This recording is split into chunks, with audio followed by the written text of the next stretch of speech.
exercise that I'm going to open is called mask. So I'm going to go to Photoshop, File, and then open up the file called mask and open. All right, and it's on crop, so that's why we see that. So I'm going to go off crop. I'm going to go to the move tool.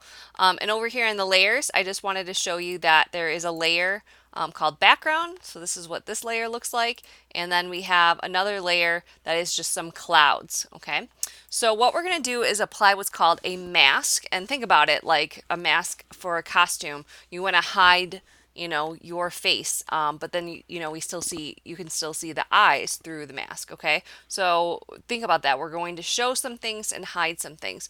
So I'm picking layer 1, and I'm going to go down to, I call it the Japanese flag because that's what I think it looks like, but it's this rectangle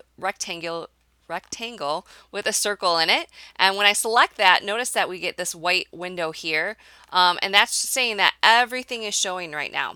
But if I come over to my paint wells at the bottom, I'm going to change this to black, and I'm also going to pick my paintbrush. Okay, if I click and drag over the image on the mask is selected and I'm drawing, now anything that's black is now hidden. Okay, I also want to show you before I go further that I can come up here to my paintbrush. I can change the size of my paintbrush and the hardness of it. So this is a soft one, it would be like 0% hardness, and this is a hard edge one, so it's up almost like 100 probably. So notice that now we have that harsh edge versus that soft one. So why would I do a mask? Notice that I can come back over here and change it to white. And when I click and drag and paint over it, it's back. Okay. And if I look at my mask here, now everything's showing again. So that's kind of cool. It's kind of like not so permanent, that you don't delete things forever. Maybe you want to come back and modify the mask later or something like that. So painting it with white will show. If I paint it with black, it's going to hide. So let's take this a little bit further.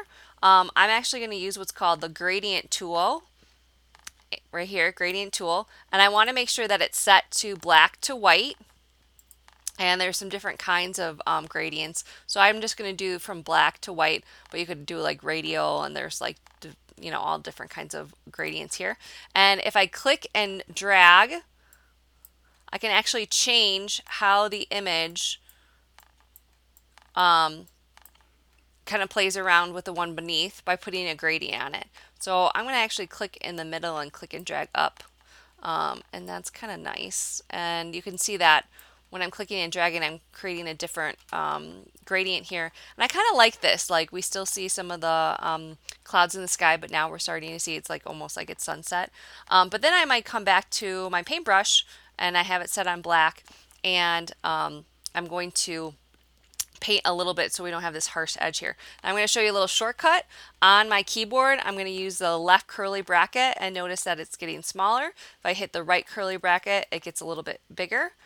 So that's what's kind of cool when you're working with the paintbrush, that you can actually change it without coming up here and changing the size. You could use keyboard shortcuts.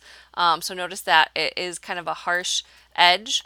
So I'm going to change the hardness back to a smaller number so it's more transparent, and I got rid of that harsh line. And then I just wanted to show you, you could already see that the gray is kind of transparent, so you could also paint with gray. I'm going to change it to gray, and I'm just going to go over it here, and you can see that it's kind of the best of both worlds, right? I can see some and I can't see others. So that kind of worked really nice over on the left, but over here I want to bring this back to black, but I thought that was kind of cool what it did, right here. All right, so that is the mask. Just be careful. Sometimes you accidentally pick the picture, and then you have the paintbrush and you start painting. Well, now I'm just painting white on my picture. So I'm going to Command Z to undo that. So again, make sure that your mask is always selected when you're kind of playing around with this feature. So I'm going to go to File and Save, and thinking about it. File, save as, and I'm going to save it first name, last name. This was mask underscore, and then the month, the date, and the year. And where it says format, I'm going to change it to JPEG, save, and